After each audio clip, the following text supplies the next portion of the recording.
بسم اللہ الرحمن الرحیم۔ کبر اور اس کا علاج۔ نحمدہ ونصلی علی رسولہ الکریم، اما بعد۔ میں عرض کیا کرتا ہوں کہ امراض کی دو قسمیں ہیں، جسمانی امراض، نمبر 2 روحانی امراض۔ اللہ تعالیٰ کی ربوبیت کا تقاضا ہے کہ انسان امراض میں مبتلا ہونے سے پہلے ان کا علاج بہم پہنچائے۔ جسمانی امراض کے معالج اطباء اور ڈاکٹر ہیں، روحانی امراض کے معالج حضور نبی کریم صلی اللہ علیہ وسلم ہیں۔ آپ کے بعد اس فن کے ماہر اولیاء کرام ہوتے ہیں۔ ان امراض کا پتہ قرآن سے چلتا ہے۔ قرآن محفوظ کیونکہ اللہ تعالیٰ نے اس کی حفاظت کا ذمہ لے رکھا ہے۔ ارشاد ربانی ہے، انا نحن نزلنا الذکر وانا لہ لحافظون، کہ ہم نے ہی اس ذکر کو، قرآن پاک کو نازل کیا ہے اور ہم ہی اس کی حفاظت کرنے والے ہیں۔ اس کی حفاظت میں کاتب، حفاظ مکاتب، علماء کرام سب کا حصہ ہے۔ کاتبوں کے ذریعے عربی رسم الخط محفوظ، حفاظ مکاتب ان نقوش کا صحیح تلفظ سکھاتے ہیں، ان کے ذریعے تلفظ محفوظ، اور علماء کرام اس کا معنی اور مطلب سمجھتے ہیں، اور صوفیاء کرام بھی اس کی حفاظت میں حصے دار ہیں، وہ اس کے عمل کا رنگ چڑھاتے ہیں۔ اللہ تعالیٰ ان سب کی قبروں پر کروڑوں رحمت نازل فرمائے جنہوں نے قرآن پاک کی حفاظت میں حصہ لیا۔ کہ اس کی حفاظت میں کاتب، حفاظ مکاتب، علماء کرام سب کا حصہ ہے۔ کاتبوں کے ذریعے عربی رسم الخط محفوظ، حفاظ کے ذریعے قرآن پاک کے نقوش کا صحیح تلفظ نصیب ہوتا ہے، ان کے ذریعے تلفظ محفوظ، اور علماء کرام اس کا معنی اور مطلب سمجھتے ہیں۔ صوفیاء کرام بھی اس کی حفاظت میں حصے دار ہیں کہ وہ اس کے عمل کا رنگ چڑھاتے ہیں۔ اللہ تعالیٰ ان سب کی قبروں پر کروڑوں رحمت نازل فرمائے جنہوں نے قرآن پاک کی حفاظت میں حصہ لیا۔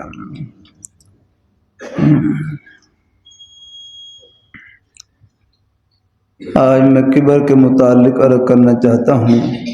نبی اکرم صلی اللہ علیہ وسلم نے کبر کی تعریف میں فرمایا، بطر الحق وغمط الناس، بطر الحق وغمط الناس، کہ حق بات کا انکار کرنا اور لوگوں کو ذلیل سمجھنا۔ کیا اس حدیث کے پڑھنے کے بعد اہل علم حضرات کے اندر سے کبر نکل جاتا ہے؟ ہرگز نہیں۔ کبر کے معنی سمجھ میں آ جائیں گے لیکن کبر نکلتا نہیں جب تک اللہ والوں کی صحبت میں رہ کر تزکیہ نفس نہ ہوگا۔ تزکیہ نفس کا دوسرا نام تصوف ہے۔ علماء کرام قال کے محافظ ہوتے ہیں اور صوفیاء کرام قال کا حال بنا دیتے ہیں۔ رسول اللہ علیہ وسلم کا ارشاد ہے کہ جس شخص کے دل میں ذرا بھر بھی کبر ہوگا وہ جنت میں نہیں جائے گا۔ گویا کہ کبر ایک مہلک بیماری ہے جو جہنم میں پہنچائے گی۔ اللہ تعالی ہم سب کی حفاظت فرمائے۔ میرے دو سلسلے ہیں، ایک علم کا اور دوسرے عمل کا۔ دوسرے یعنی عمل والے سلسلے کے حامل صوفیاء کرام ہوتے ہیں۔ روحانی بیماریوں سے شفا ان کی صحبت میں نصیب ہوتی ہے، وہ خود شفا یافتہ ہوتے ہیں۔ میرے دادا پیر حضرت حافظ محمد صدیق رحمہ اللہ تعالی خود حافظ قرآن تھے، خود ہی نماز پڑھایا کرتے تھے، ایک دفعہ ایک عالم کو آپ نے نماز پڑھانے کے لیے اپنے مصلی پر کھڑا کر دیا۔ حضرت کا ایک فدائی خادم نہ رہ سکا، وہ مصلی لے کر بھاگ گیا کہ میرے حضرت کے مصلی پر غیر آدمی کیوں کھڑا ہو، مگر حضرت رحمۃ اللہ علیہ نے اپنی پگڑی پھاڑ کر مصلی کی جگہ پر بچھا دی اور فرمایا کہ اس پر کھڑے ہو کر نماز پڑھائیے، اس کو کہتے ہیں کہ ہستی فنا ہو چکی ہے۔ میں پہلے رکھ کر چکا ہوں، کبر مہلک روحانی بیماری ہے۔ اللہ تعالیٰ مجھے اور آپ کو دنیا ہی میں اس سے شفا یاب ہونے کی توفیق عطا فرمائے تاکہ جہنم سے بچ جائیں۔ اگر شفا نہ ہوئی تو امراض روحانی کے لیے اللہ تعالیٰ کا ہسپتال جہنم ہے، وہاں جانا پڑے گا۔ وہاں ہر مرض کا علیحدہ وارڈ ہے۔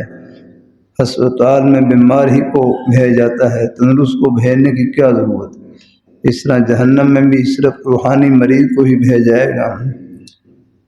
علم پڑھنے سے کبر نہیں نکلتا۔ حضرت شیخ احمد سرہندی مجدد علیہ السائی رحمہ اللہ تعالی فرماتے ہیں کہ ہر کافر، فرنگ، ملحد اور زندیق کو اپنے سے بدجہا بہتر سمجھا جائے، یہ ان کا حال ہے۔ ہم ان کو مجدد وقت کہتے ہیں اور ہمارے نزدیک ان کی نظیر نہیں ہے، ہمارے نزدیک ان کی نظیر نہیں ہے، لیکن وہ اپنے آپ کو کافر فرنگ سے بدتر قرار دیتے ہیں۔ کیا معلوم کہ ان کا خاتمہ ایمان پر ہو جائے اور ہمیں اپنے خاتمے کا علم نہیں ہے۔ انما الاعمال بالخواتیم، اعمال کا دار و مدار خاتمے پر ہے۔ تو اللہ والے حضرات ہوتے ہیں، ان کی نظر آخری گھڑی پر ہوتی ہے، بس وہ آخری سانس پر یاد ہونا۔ یہ ہمارے بڑے بڑے حضرات لاہوری رحمۃ اللہ علیہ، جامع شفیع کے بانی حضرت مفتی محمد حسن صاحب رحمۃ اللہ علیہ ایک مرتبہ حضرت لاہوری رحمۃ اللہ علیہ کی خدمت میں حاضر ہوئے، زیارت کے لیے حاضر ہوئے۔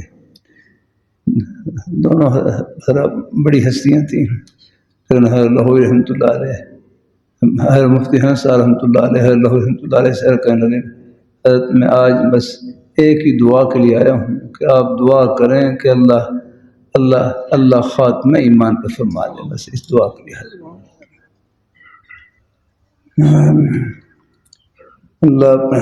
اللہ خاتمہ ایمان پر فرما دے، پھر مومن کے لیے موت جنت کے باغ میں داخل ہونے کا دروازہ ہے۔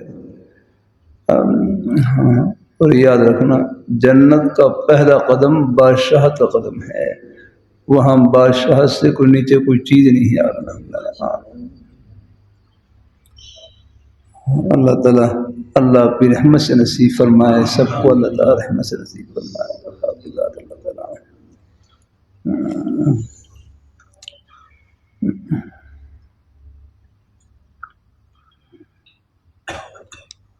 ایک ظاہر ہوتا ہے اور دوسرا مظہر ہوتا ہے۔ مظہر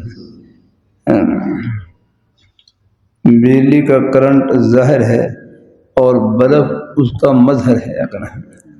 ایک ظاہر ہوتا ہے، دوسرا مظہر ہوتا ہے۔ بجلی کا کرنٹ ہے، یہ ظاہر ہے اور بلب اس کا مظہر ہے، یعنی وہ روشنی اس میں ظاہر ہو رہی ہے۔ انسان کا وجود اللہ تعالیٰ کی صفات سبع کا مظہر ہے۔ وہ صفات سبع یہ ہیں: بصیر، کلیم، سمیع، حی، قدیر، مرید، علیم۔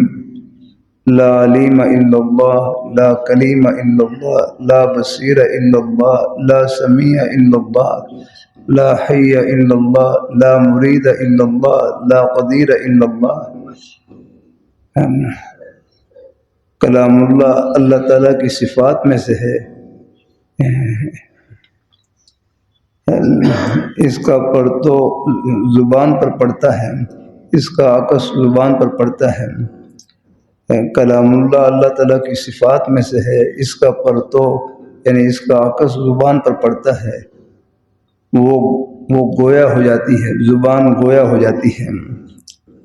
کان مظہر ہے، اس کی صفت سمیع کے ہے، یعنی کان مد ہے، اللہ پاک کی ذات سمیع ہے آگے، اور ہم کان سے سنتے ہیں تو ہمارے کان اللہ پاک کی صفت سمیع کا مظہر ہے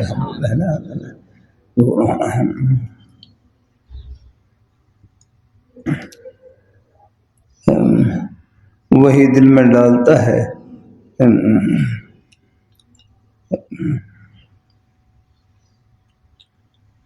کان مظہر ہے اس کی صفت سمیع کے، گویا کہ اللہ تعالیٰ کا فضل ہی فضل ہے، وہی دل میں ڈالتا ہے، وہی کہلواتا ہے، وہی سننے اور سمجھنے کی توفیق دیتا ہے۔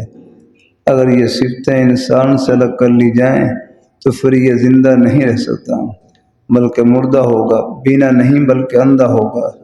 غرض یہ ہے کہ یہ تمام برائیوں کا مظہر ہوگا، کیونکہ اندھا، بہرا، گونگا، جاہل ہونا یہ خوبی نہیں، یہ سب مکروہات ہیں۔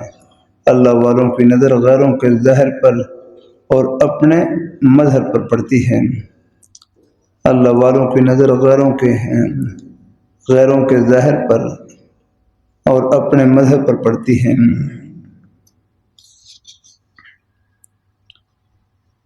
اللہ تعالیٰ اپنی مہربانی فرمائے، اللہ تعالیٰ اپنی مہربانی فرمائے، اللہ تعالیٰ اپنی مہربانی فرمائے۔ غیروں کے ظاہر پر، بھائی رضا کا مطلب کیا مطلب؟ اللہ والوں کی نظر غیروں کے ظاہر پر اور اپنے مظہر پر، یاد رہنا۔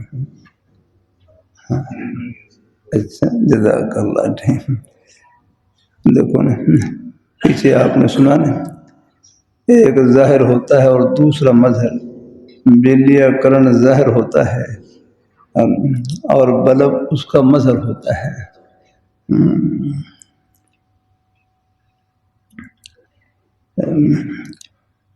انسان کا وجود اللہ تعالیٰ کی صفات کا مظہر ہے۔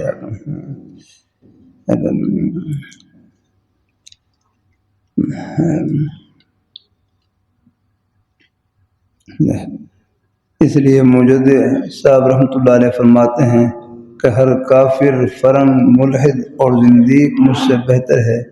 ان کے سامنے فرعون بھی آ جائے تو وہ بھی اس کے ظاہر کو دیکھیں گے، اس کے ظاہر کو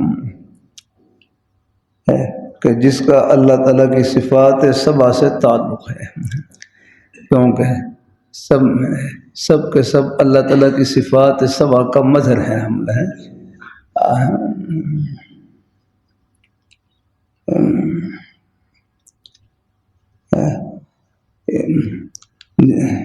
جس کا اللہ تعالیٰ کی صفات سبع سے تعلق ہے، فرعون کا ظاہر نہیں بلکہ مظہر بولتا ہے، فرعون کا ظاہر نہیں بلکہ مظہر بولتا ہے، انا ربکم الاعلی وما علمت لکم من الہ غیری۔ اس لیے وہ مظہر کی ان باتوں کو نظر انداز کر دیتے ہیں۔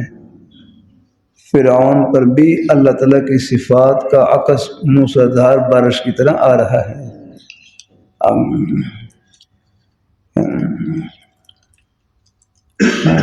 اللہ تعالیٰ مجھے اور آپ کو امراض روحانی سے پاک فرمائے۔ اس کے لیے ضروری ہے کہ اپنے مظہر کو اور دوسروں کے ظاہر کو دیکھا جائے۔ اپنے مظہر کو دو ہم کہ ہر آدمی وہ اللہ تعالیٰ کی صفات، ہر آدمی تو مظہر ہوگا نہیں، اور اللہ تعالیٰ کی صفات سبع وہ ہیں، وہ سب میں پائی جا رہی ہیں، وہ ظاہر ہے۔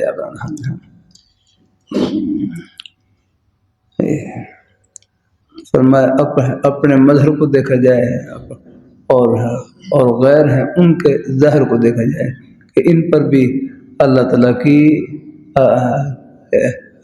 ان سب میں اللہ تعالیٰ کی صفات پائی جا رہی ہیں۔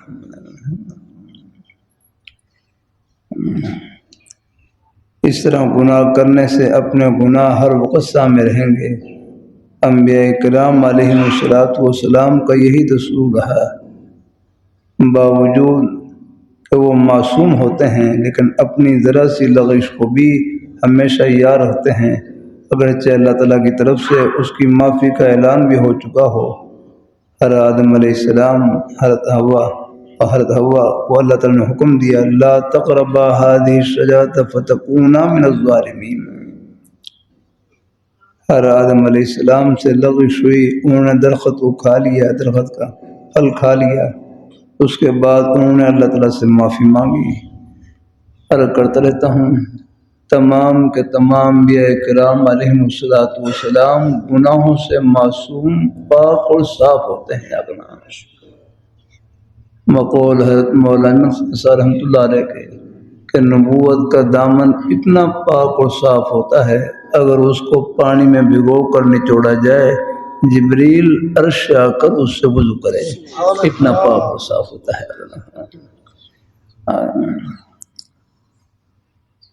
معصیت کہتے ہیں قصداً مخالفت کرنا، قصداً اللہ تعالیٰ کی نافرمانی کرنا۔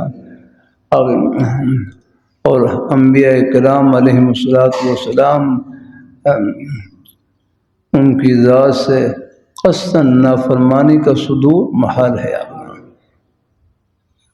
یہ مطلب نہیں کہ وہ گناہ کرنے پر قادر نہیں ہے، گناہ کرنے پر قدرت ہوتی ہے، لیکن ان کے مبارک قلوب میں اللہ تعالیٰ کی عظمت کا اتنا زیادہ استحضار ہوتا ہے کہ ان کے لیے ادنیٰ سی نافرمانی کا تصور بھی محال ہوتا ہے۔ الحمدللہ اللہ تعالیٰ دیکھو یہاں دنیا میں آپ مثال دیکھ لیں، باپ موجود ہو، باپ کی عظمت کی وجہ سے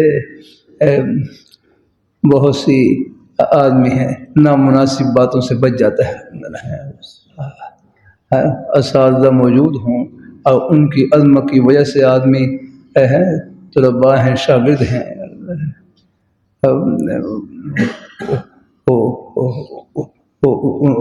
ان کی حیا اور ان کی عظمت کا لحاظ کرتے ہیں۔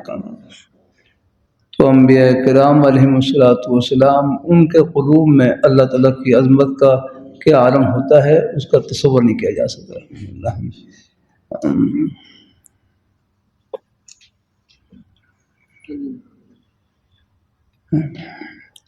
یہ ہمارے بزرگ یہاں اس آیت معنی کرتے ولا تقربا هذه الشجرة، کہ تم اس درخت کے قریب نہ جاؤ ورنہ ہو جاؤ گے خلاف اولا کام کرنے والوں میں سے۔ بس یہ معنی ہے، اور کچھ معنی کیے ہیں لیکن یہ رہا خلاف اولا جا رہا بس خلاف بس۔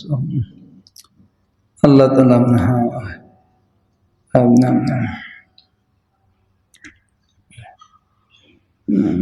ظلم کے کئی معنی ہیں۔ ظلم کا ایک معنی ہے ظلم کا ایک تو کفر، شرک کے معنی میں استعمال ہوتا ہے، ان الشرک لظلم عظیم، کفر کے معنی میں، شرک کے معنی میں۔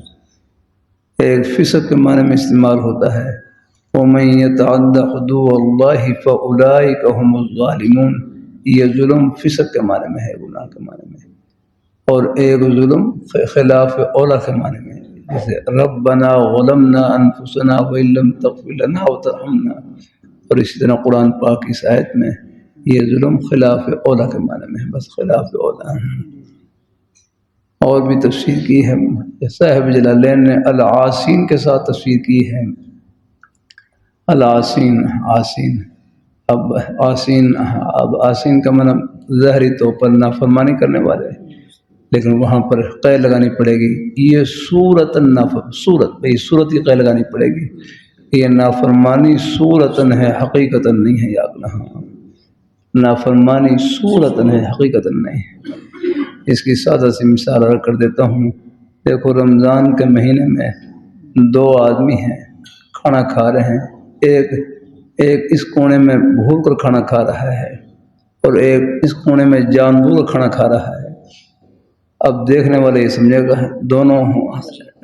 دونوں عاصی ہیں، نافرمان ہیں، نافرمانی کر رہے ہیں، لیکن یاد رکھنا یہ جو بھول کر کھانا کھا رہے ہیں ان کی نافرمانی صورتاً ہے، اور جو جان بوجھ کھانا کھا رہے ہیں ان کی نافرمانی حقیقتاً ہے، گناہ ہے۔ ہاں، جو بھول کر کھانا کھا رہے ہیں ان کو تو اللہ میاں خود کھلا رہے ہیں، اس لیے کہتے ہیں کوئی بھول کر کھا بھی رہا ہو تو ان کو بتلانا نہیں چاہیے، کھانے تو ان کو اللہ کھلا رہے ہیں ان کو۔ ہمارے گھر سے آتے ہیں روزہ رکھا ہوا، پھر کھانا کھا لیا، پھر پانی پینے کے لیے نلکے پر گئے، نلکا چلانے لگے تو کسی نے کہہ دیا آپ صاحب آپ کو روزہ نہیں ہے، وہ کہنے لگے خدا آپ کا بھلا کرے مجھے پانی تو پی رہے تھے.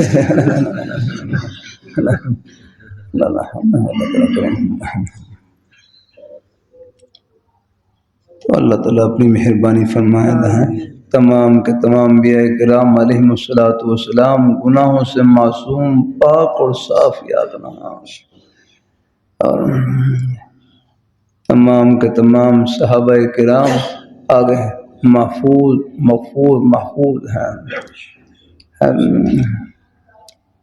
کہ صحابہ کرام سے آگے کوئی لغش ہوئی، کوئی غلطی ہوئی، اللہ ان کو اس لغش پر قائم نہیں رہنے دیتے، اللہ اس پر توبہ کی توفیق عطا فرما دیتے ہیں. اللہ اپنی مہربانی فرمائے، اللہ اپنی بارگاہ مقبول فرمائے، اللہ تو اپنی مہربانی فرمائے.